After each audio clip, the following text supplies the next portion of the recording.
আমরা যে আজকে যে পাঁশকুড়ার যে মামাটি মানুষের স্নেহধন্য এবং বাংলার জনপ্রিয় মুখ্যমন্ত্রী আশীর্বাদ ধন্য প্রার্থী সম্মানীয় সিরাজ বাবুর যে সমর্থনে বিশাল একটা জনসভা হলো মামাটি মানুষের। এই জনসভায় আমরা মাতৃভূমি সনাতন ব্রাহ্মণ ট্রাস্ট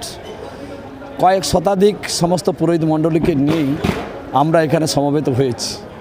আমাদের পাশে দেখছেন আমাদের মাতৃভূমি সনাতন ব্রাহ্মণ ট্রাস্টের রাজ্য কমিটির চেয়ারম্যান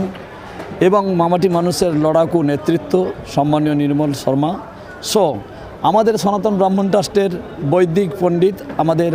মাননীয় সুমন দা আছেন এবং আমাদের পূর্ব মেদিনীপুর জেলা মাতৃভূমি সনাতন ব্রাহ্মণ ট্রাস্টের সম্পাদক মাননীয় শ্রীযুত যে প্রবীর সাবুত সহ আমাদের জেলা এবং রাজ্য কমিটি অমিত দা এবং অসিত দা সবাই আছেন। আমরা চাইছি যে সনাতন সনাতন বলে যে একটা মানে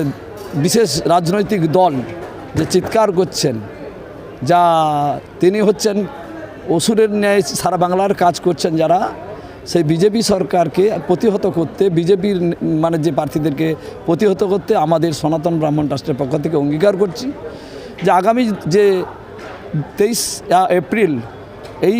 সাধারণ যে মানে গণতন্ত্রের যে ভোটে যুদ্ধে ওরা পরাজয় হবে সুনিশ্চিত এবং বাংলার মামাটি গরিয়সী যে বাংলার মুখ্যমন্ত্রী মমতা বন্দ্যোপাধ্যায় চতুর্থবারের জন্য মুখ্যমন্ত্রী হবে, এই মানে আশীর্বাদটুকু আমরা সনাতন ব্রাহ্মণটা সারা পূর্ব মেদিনীপুর জেলায় কেন 16টি বিধানসভার মধ্যে